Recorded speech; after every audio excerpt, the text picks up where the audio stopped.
Hey Jufus, did you know that the new Ryzen 7 5800 XXX 3D XT PT is the new fastest gaming CPU by about 6 FPS?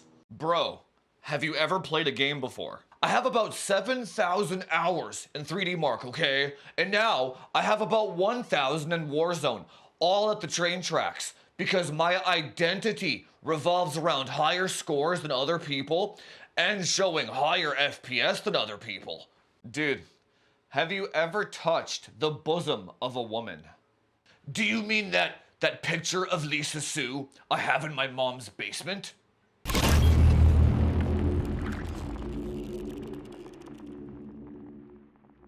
So once again, a product releases and mainstream reviewers do a piss poor job of reviewing it. But good on AMD for doing this cache thing, because out of the box with no tuning whatsoever, it's probably the fastest CPU. Which you can confirm by just watching all of the other numbers out there on the internet. It's very impressive because this CPU takes all of the tuning requirements away from the user. But AMD took it one step a little too far though. They completely locked down this processor.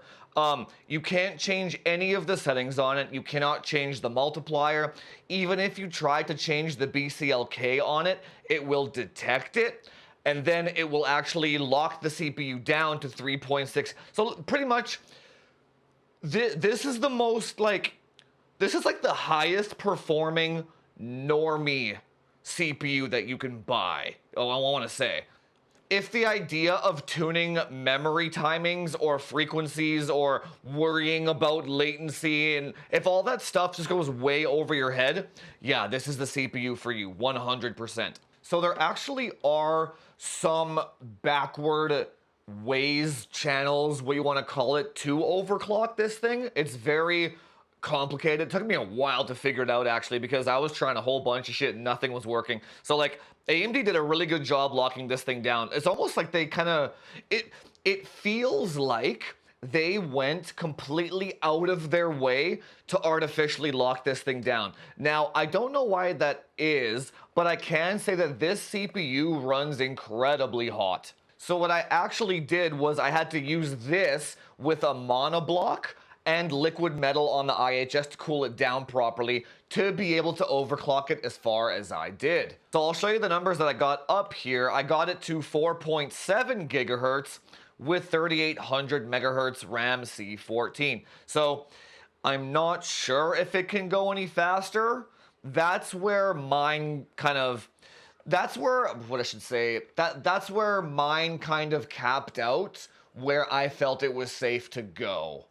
Kind of the same as all the other Zen 3 chips. So the interesting thing is, even though I overclocked this thing as far as it could as far as mine could go, I'm not sure if the numbers that you're gonna see here are gonna be very much different than what you see on the mainstream numbers, because the memory bandwidth doesn't matter on this CPU for the most part, and we really only got about a 5% clock speed increase, which might not even translate to any FPS increase, right? So, with that being said, so we'll see how this video performs, but if people are interested, we'll do some further testing on the CPU in future videos. Also, this CPU is $450. The 5950X was on sale for $550. That makes this very hard to recommend, because you can actually get double the cores for $100 more. So who is this CPU for? Now, I'll tell you who it's for. If you have like an X370, a B450, or an X470 motherboard, I think this is for you, because a lot of those motherboards can't actually go faster than 3200 megahertz of RAM speed, right? Which doesn't matter for the CPU. So you can get full Zen 3 performance on those really old motherboards. If you put a 5950X in those ones, you're going to be hindered by those limited memory speeds. So in that regard, this was a brilliant kind of swoop in for AMD to shit on Intel's parade there. So one more thing before we move on to the benchmarks.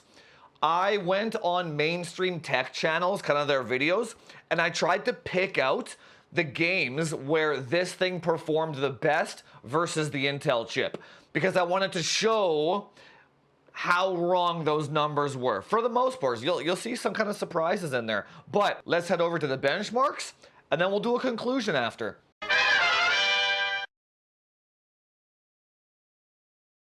First up, we got CSGO. Now, right off the bat, you can see that the 5800X 3D is trailing behind just from how fast it can render the game. So this game already fit in the cache prior to adding that 3D cache. So there's no performance gain here from a 5800X over an 5800X 3D. It's the exact same. Right, that's why the FPS is so much lower on the 3D chip here, because we didn't need more cache for this game. This game doesn't use like very much cache in the first place. What they need is IPC, which is where the 12th gen comes into play here. So the FPS number on the left is the average. The one on the right is me recording the 1% lows. So you can see that when all three hit the smoke screen here, they all dip to about the same 1% low. So you're not going to see even though the average is higher on the Intel chip, you're not going to see a gaming difference between these two. The DDR4 and DDR5 numbers are completely identical. The middle one doesn't have the afterburner overlay because I just wanted to see if that was robbing any FPS or not, but no, it doesn't. I'll pull up the numbers here. So here we got a tie on the 1% lows, so the game's going to feel the same, but the averages in terms of architecture and IPC, we have a huge win for Intel on this one.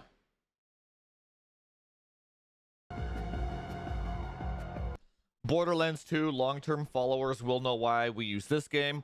It's an old console port that is pretty much all single-thread bound. So the Ryzen chip is really struggling here.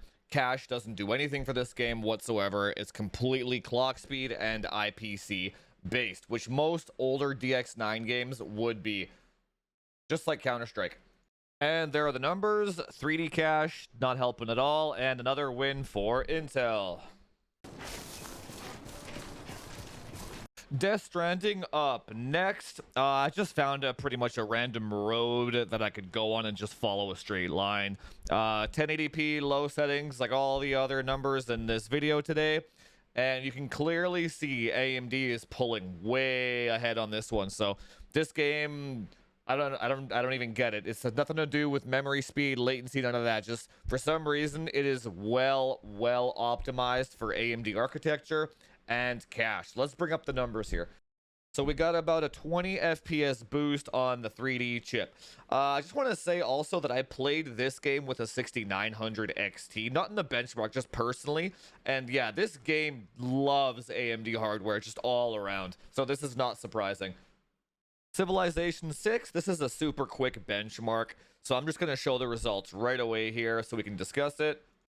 And another example where the cache does not mean clock speed, or IPC for that matter. So in games where it was already in the cache, the performance is just the exact same. So right now we're 3 for Intel, 1 for AMD.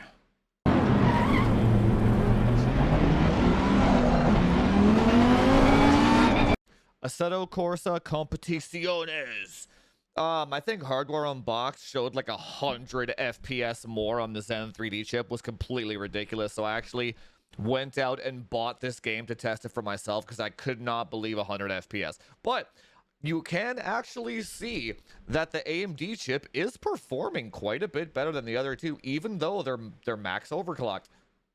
So what I was saying earlier in the video, how the numbers aren't that different. If you actually go look at the hub lows and averages, my 4.7 gigahertz Zen 3D chip is only about 20 FPS over what they had, right? So yeah, it's like the overclock doesn't mean much on this chip, not at all, right? But that 100 FPS difference that they were showing was that's not it. The actual difference is 20 FPS, or it would be the exact same if the Zen 3D chip was not overclocked. Again, if you have a Zen 3D chip and you don't know how to overclock it, then the hardware unboxed numbers are the ones for you. I just used 26 cars standard. And here are the results. Pretty much exactly 20 FPS on the highs and the lows over the two 12900K CPUs. So if you're a sim racing driver, then this is the CPU for you. But I think we're at 3 for Intel and 2 for AMD now.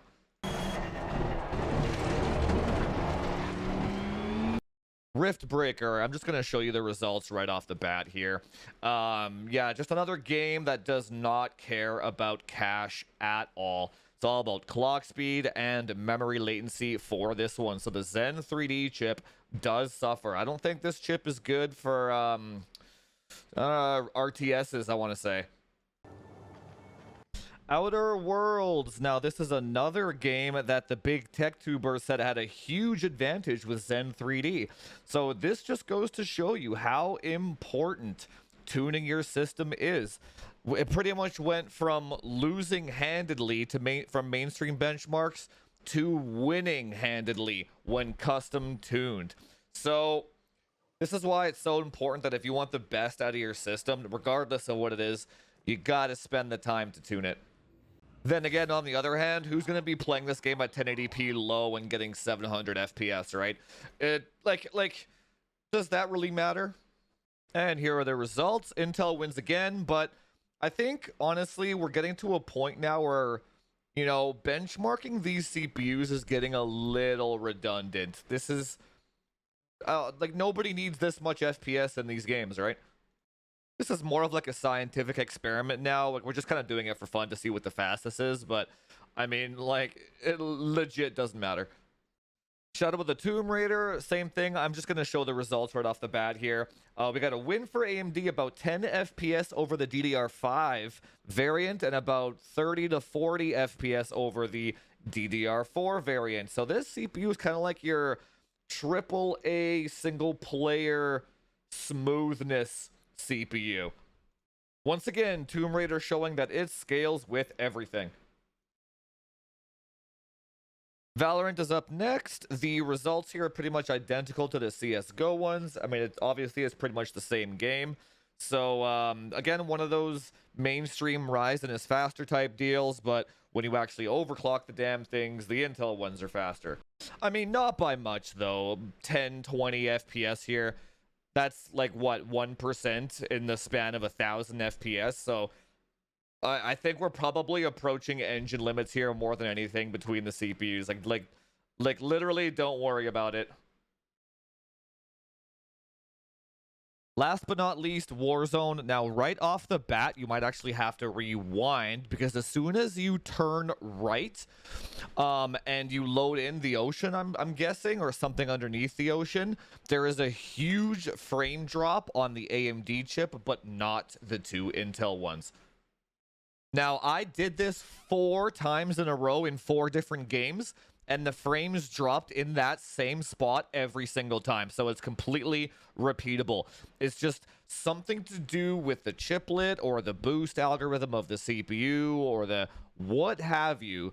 The Intel chips do not dip, and the Zen 3D one does. It's pretty much a problem that Zen chips have had since the dawn of Warzone. Pretty much every time you move the mouse or controller really quickly and it has to load in a texture really quickly, you're going to get a frame drop. This doesn't happen on the Intel chips, but only the AMD ones. Now, does that matter for competitive edge? Probably not, but it's just something that annoys the hell out of me when I play games, so that's kind of unacceptable for me. So at the end of the day here, there is not enough cache on this CPU to overcome the Infinity Fabric problems in Warzone. This game just requires too little latency, and there's just too much shit going on in this game that you got to use monolithic dies at this moment in time. So here's the other problem, though. As I'm recording the 1% lows, it looks fine, doesn't it? But the 1% lows over the entire stretch of this road here is actually fine. It only goes down to about 200. But if you move the mouse really quickly, there is your dip. So even like the results I'm showing you here are a little deceiving because the 1% low doesn't actually show up over the long haul of stretch of that road there that I was running on while I was recording it, right? But if you actually do go back, then you do see the dip to 160 FPS constantly, right? So, I mean, I don't think chiplets are going to be the way to go for this game engine until we get like possibly HBM chips or something on die. We need a lot, way more cache than this to actually overcome that latency penalty. Now, there may be another reason for that dip, and I'll explain that in a second. So there's still two gigantic flaws with this CPU. The first one, with this CPU specifically, you cannot lock all the cores to a frequency. When you try to actually lock the cores, it thinks you're trying to overclock it, and then it kind of downclocks itself to 3.6, right? This CPU is forced into PBO mode at all times. So when you're actually, you know what? I'm going to show you a paint drawing here quickly. So when you have a CPU that has an all-core lock on it, you can kind of visualize it like this. All your cores are kind of in a straight line at the top, steady. So in this case, we'll say 4.7, right? Now, when you have a game engine processing threads, every time a thread needs to be processed, it's already at 4.7 for each thread, for each core, right? Hence, reducing latency and making your overall gaming experience much better. That's why doing all core on Ryzen chips is much more beneficial to gaming than PBO is. Now, instead with PBO, what you get is your cores actually look like this. The cores are constantly going up and down, boosting up and down, boosting up and down, boosting up and down. Now you can kind of see where I'm going with this. When a game engine needs to process a thread, if it's already here, that's fine. But what if it needs to come down here? Well, now this core has to find out, oh, hey, I have a job to do. Now I need to boost up to that 4.7. Oh, another task is over here. Another task is over here. Now, every time the task gets put down when a core is idling, the core has to boost back up. Now this is very slight, but that is why I couldn't get this chip down to like 53, 54 nanoseconds in IDA, because this alone makes the chip laggier. This alone, and there's nothing you can do about this. It's a huge flaw with this CPU.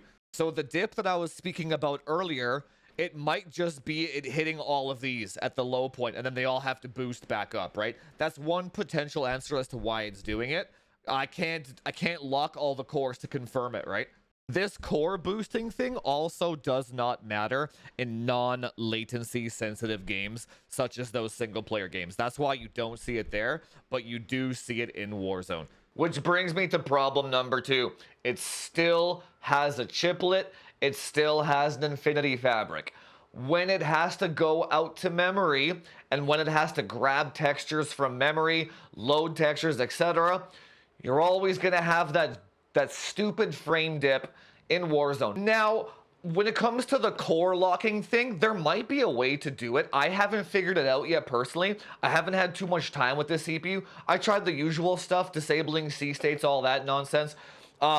Nothing worked. I cannot lock the cores at 4.7 on this thing, right? They're always bouncing around, right? So if I can figure out how to lock the cores somehow, then maybe we'll revisit this later, and then maybe those dips will be gone, right? We'll see. I'm not sure just yet. So AMD kind of shot themselves in the foot by locking the CPU down and not allowing you to lock all the cores at a frequency, right? So in conclusion, if you are already on an AM4 platform, this is a very good CPU for you. Gaming only. I don't know about the 5950X value proposition just yet. We'll do that in a future video. But gaming only, very good CPU. If you're building new, however, the 12900K with DDR4 is still the best kind of gaming platform as of the moment of recording this video, right? But the only exception to that seems to be Assetto Corsa. Maybe racing sim games. This actually has the competitive advantage over the Intel chips for that racing game. I don't know about the other ones, but for Assetto Corsa, I don't know what it is about this thing, but this is the sim racing CPU of choice, for sure. For Death Stranding and Shadow of the Tomb Raider and those single-player games, who gives a shit? No one's using a 3090 Ti and 1080p anyway, right? So don't worry about that. But Assetto Corsa, though, that is a huge argument for this CPU. Don't forget, this video was brought to you by all the supporters in the Discord. Cannot run the channel without you guys. That is how I bring you unbiased reviews with no corporate overlords. Anyway, guys, if you like the content, hit that subscribe button, do all that YouTube SEO stuff, like, share, subscribe, comment down below what other content you would like me to do with this thing. There's a lot of ideas out there. 5800X versus 5800X 3D, 5800 3D versus 5950X, single PC streaming, man, RAM speed scaling, clock speed scaling, delidding it. You want me to delid this thing? You guys let me know in the comments down below. And I will see you guys in the next one. Talk to you later.